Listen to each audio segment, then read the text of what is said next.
Kesadaran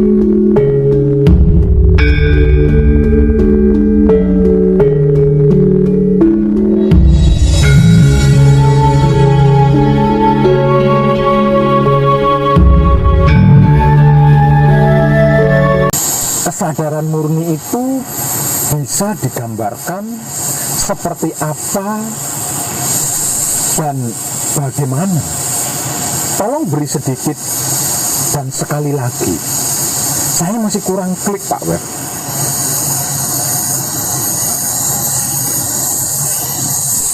Kesadaran yang saya maksudkan adalah kesadaran yang sesungguhnya, yang sebenarnya, dan yang sejatinya. Bukan sekedar kesadaran dari sesuatu yang tidak kita lihat, tidak kita dengar, tidak kita cium, dan tidak kita rasa, seperti memabukkan atau melenakan. Juga bukan kesadaran saat terbangun dari terlelap tidur atau dari jatuh pingsan, tapi benar-benar kesadaran karena melihat, merasakan, menyaksikan, mengerti, mengetahui, memahami, dan mengalami sendiri, bukan katanya siapapun dan apapun, bahwa potensi kekuatan manusia, yaitu kesadaran murni atau kesadaran hidup, memang maha luar biasa dahsyat. Untuk bisa meraih kesadaran murni atau kesadaran sejati atau kesadaran hidup atau kesadaran universal atau kesadaran alam semesta atau kesadaran Romo atau kesadaran Tuhan atau kesadaran tertinggi ini, tentunya kita perlu penyaksian secara langsung dan nyata serta real, mengetahui, melihat, mendengar, merasakan, mempelajari, mengkaji, memahami, dan merasakan sendiri adanya potensi kekuatan yang luar biasa tersebut. Sehingga kita pun bisa mengaplikasikan atau mendayagunakan potensi yang luar biasa tersebut dalam kehidupan kita setiap saatnya. Potensi jati diri sejatinya manusia hidup ini yang maha luar biasa yang akan saya sampaikan di sini adalah hasil olah pikir, olah batin, olah rasa, olah rasio, olah napas, olah meditasi, olah samadhi, dan olahraga yang pernah saya lakukan selama bertahun-tahun sebelum laku murni menuju suci hingga sekarang ini. Ketika saya laku murni menuju suci, sebagai sesuatu pencerahan atau petunjuk kesadaran murni bagi panjenengan. Dan berikut ini adalah titik poin-poin kesadaran murni yang merupakan potensi kekuatan yang maha luar biasa tersebut. Titik poin yang pertama yaitu kesadaran yang sadar. Sadar bahwa kesadaran itu memiliki sudut pandang, paradigma, keyakinan, dan kepercayaan yang bersifat sejati atau sebenar-benarnya atau universal. Dan selama ini banyak sudut pandang, paradigma, keyakinan, dan kepercayaan masyarakat pada umumnya yang tidak tepat dalam melihat, mengertikan, memahami, dan menyikapi tentang kesadaran dirinya, semesta alam, dan Tuhannya. Akibat ketidaktepatan tersebut, manusia pun mengalami kerugian dan kehancuran pada dirinya sendiri. Misalnya, paradigma, keyakinan, dan kepercayaan mayoritas masyarakat dunia selama ini bahwa kehidupan surga hanya bisa didapatkan setelah manusia meninggal dunia atau mati. Bahkan tidak sedikit yang meyakini bahwa surga itu hanya bisa didapatkan setelah terjadinya kiamat alam semesta ini. Sudut pandang paradigma, keyakinan, dan kepercayaan tersebut sangat jelas tidak tepat dan merugikan diri manusia itu sendiri. Padahal tidak ada yang melarang manusia memiliki paradigma, keyakinan dan kepercayaan bahwa surga yang kekal abadi itu bisa didapatkan dari saat sekarang ini tanpa harus melewati kematian dan siksa kubur saat nanti.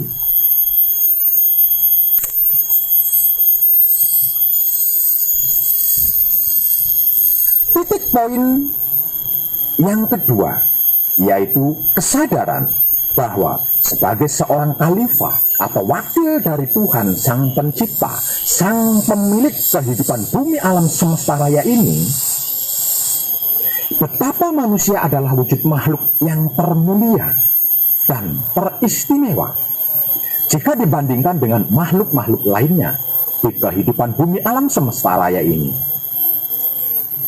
Sehingganya manusia seharusnya benar-benar mampu mewakili kehebatan dan kedahsyatan atau kemahaan atau kewenangan dan kekuasaan Tuhan Sang Pemilik kehidupan bumi di alam semesta ini. Namun dalam kenyataannya yang terjadi, mayoritas masyarakat hanya bisa merengek, menghibah, mengharap dan memohon kehidupan bahagia di dunia dan kemewahan surga kepada Tuhan. Sebagai Sang Pemilik seluruh kehidupan yang telah menganugerahkan semua dan segalanya pada manusia berupa potensi kekuatan dan kekuasaan yang maha luar biasa dahsyat, di sini seharusnya manusia bisa mandiri, bahkan mampu mewakili kepemilikan, kewenangan, dan kekuasaan Tuhan Sang Pemilik kehidupan alam semesta raya ini. Bukan malah memperbudak Tuhannya dengan berbagai permohonan. Titik poin ketiga yaitu kesadaran murni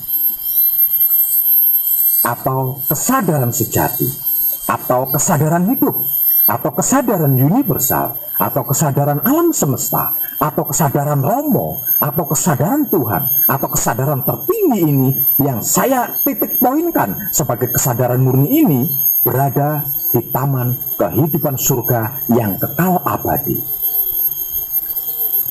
Arti maksudnya, sesungguhnya kita benar-benar mengerti, mengetahui, melihat, mendengar, memahami, mengalami, dan merasakan secara nyata dan real bahwa kita semua manusia ini dan itu sedang berada di taman kehidupan surga yang kekal abadi,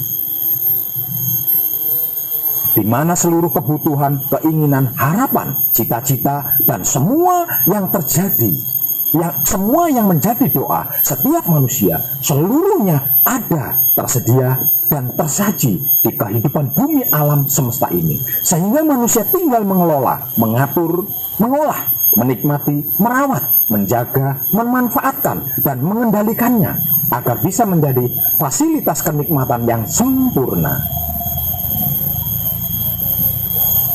Bahwa di bumi alam semesta ini telah tersedia dan tersaji berbagai fasilitas kenikmatan hidup yang maha luas, tidak terbatas, baik yang ada di dimensi kehidupan alam lahir, di dimensi alam batin, dan dimensi-dimensi alam lainnya yang ada di kehidupan bumi alam semesta raya ini. Bahkan neraka dan surga di akhirat yang selama ini fata morgana karena bersifat misteri pun ada di kehidupan saat sekarang ini, di bumi alam semesta jagat raya ini. Titik poin keempat yaitu kesadaran bahwa manusia adalah wujud jati dirinya Tuhan yang maha sempurna dibandingkan makhluk-makhluk lainnya yang ada di kehidupan bumi alam semesta ini. Arti maksudnya, di bumi alam semesta ini tidak ada yang layak untuk dipertuhankan kecuali makhluk berjati diri tersebut, manusia hidup. Karena tidak mungkin kita akan mempertuhankan binatang, tumbuh-tumbuhan, bebatuan, air, api, angin, tanah, awan, cahaya, atau apapun lainnya. Apalagi mempertuhankan sesuatu yang bersifat misteri, yang diri kita sendiri sama sekali belum pernah mengenalnya. Titik poin kelima yaitu kesadaran bahwa diri adalah bagian dari alam semesta yang kekal abadi ini. Arti maksudnya, apapun yang ada di kehidupan bumi, alam semesta jagat raya ini adalah bagian dari energi alam semesta yang kekal abadi ini, yang senantiasa berubah bentuk, termasuk jati diri manusia yang sesungguhnya kekal abadi, dan hanya jasadnya yang berubah bentuk dan rupa melalui proses penyusutan hingga kematiannya. Titik poin keenam yaitu kesadaran bahwa hidup, jasmani, dan rohani diri adalah amanat yang wajib dijaga, dirawat, dipelihara, dilindungi, diayomi, dan dilestarikan eksistensinya di kehidupan alam semesta raya ini. Arti maksudnya bukan dibunuh dengan paradigma, keyakinan, dan kepercayaan yang mewajibkan dirinya harus mengalami kematian dengan jasad terkubur di tanah atau dibakar dan lain-lain. Titik poin ketujuh yaitu kesadaran bahwa diri terkoneksi dengan seluruh titik ordinat alam semesta jagat raya ini. Arti maksudnya, seluruh yang ada di kehidupan alam semesta raya ini adalah merupakan satu kesatuan hidup atau datnya atau rohnya yang maha tunggal, yang maha kekal abadi. Tidak ada satupun yang putus atau terpisah dengannya. Sehingganya apapun yang ada di kehidupan alam semesta raya ini terhubung atau terkoneksi secara langsung dengan yang maha suci hidup di dalam semesta alam raya ini. Titik poin ke-8 yaitu kesadaran bahwa kehidupan ini adalah pengulangan dari kehidupan masa lalu. Arti maksudnya, kita semua yang hidup pada saat ini masa-masa pernah mengalami, sama-sama pernah mengalami kehidupan yang serupa di masa lalu. Dan masing-masing diri memiliki tugas dan tanggung jawab yang sama, yaitu menjaga, merawat, melestarikan, dan menyempurnakan eksistensi dirinya. Eksistensi semesta alam raya seisinya bersama Tuhannya.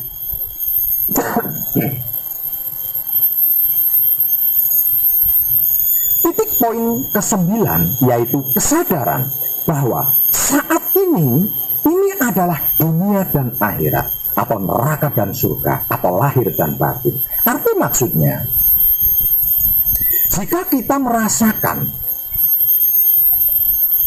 pernah hidup di masa puluhan ribu tahun yang lalu, dan saat ini kita di kehidupan kembali, dihidupkan kembali dengan wujud rupa yang berbeda, maka kita akan merasakan saat ini adalah saat ini, bukan saat tadi atau saat nanti. Atau pada hari kemarin, kita pun menyebutnya pada hari saat ini. Bahkan esok hari atau kelak, pada 1000 tahun ke depan, kita akan tetap menyebutnya sebagai saat ini. Jadi, mana yang disebut sebagai dunia dan mana yang disebut akhirat itu tidak ada. Yang ada hanyalah saat ini dan saat yang sedang berjalan ini. Karena hakikatnya tidak ada waktu dan tidak ada ruang. Ora ono opo-opo, opo-opo ora ono. Yang ada hanyalah keabadian, kunci yang sempurna. Dan berbagai kesadaran lainnya yang akan mengantarkan diri kita kepada kehidupan yang sejati, yang kekal abadi bersama Tuhan yang Maha Esa dan Kuasa. 9 titik poin-poin kesadaran murni yang sudah saya informasikan tadi sebagai pengertian, pengetahuan, dan pemahaman untuk acuan atau petunjuk dasar bagi siapapun yang laku murni menuju suci. namun belum mengerti, belum mengetahui, belum memahami kesadaran murni yang merupakan syarat melakukan murni menuju suci. Itu apa dan bagaimana serta seperti apa? Agar supaya bisa cepat sampai dan bisa masuk serta tinggal menetap di taman kehidupan surga kekal abadi bersama Tuhan, pemilik semesta alam jagat raya ini.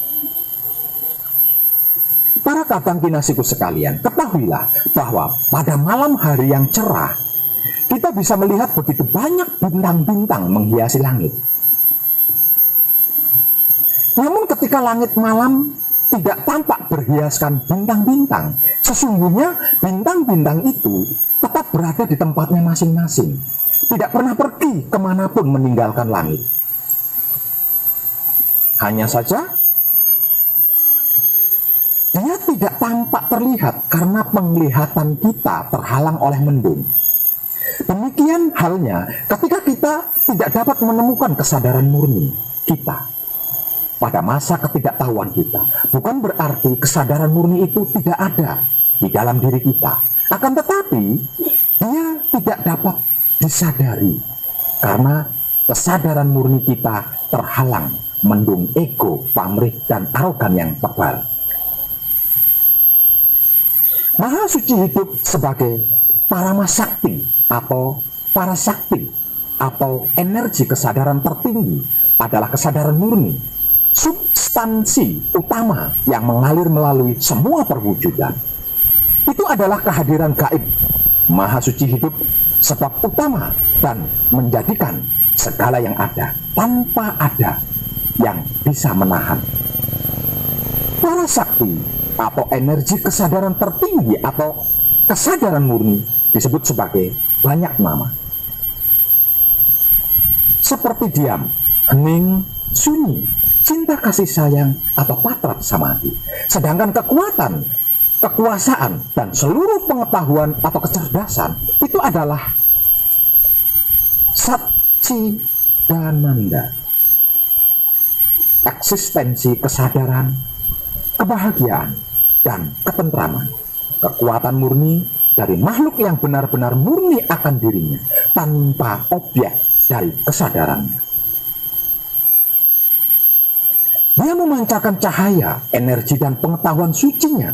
Zat Maha Suci hidup muncul para masakti atau para sakti atau energi kesadaran tertinggi adalah manifestasi pertama pada kesadaran murni, kesadaran supra atau kesadaran universal atau pengetahuan tak terbatas. Jadi selagi patrap samadhi kita tidak atau belum diam, hening, sunyi, maka selama itu kita tidak pernah bisa menyadari akan manifestasi pertama pada kesadaran murni kita, yaitu cinta kasih sayang. Kesadaran murni mengetahui secara tidak terbatas. Dia mengetahui dari alam semua ciptaan Maha Suci hingga ke permukaan mereka. Wujudnya ada di dalam setiap wujud yang hidup dan tidak mati.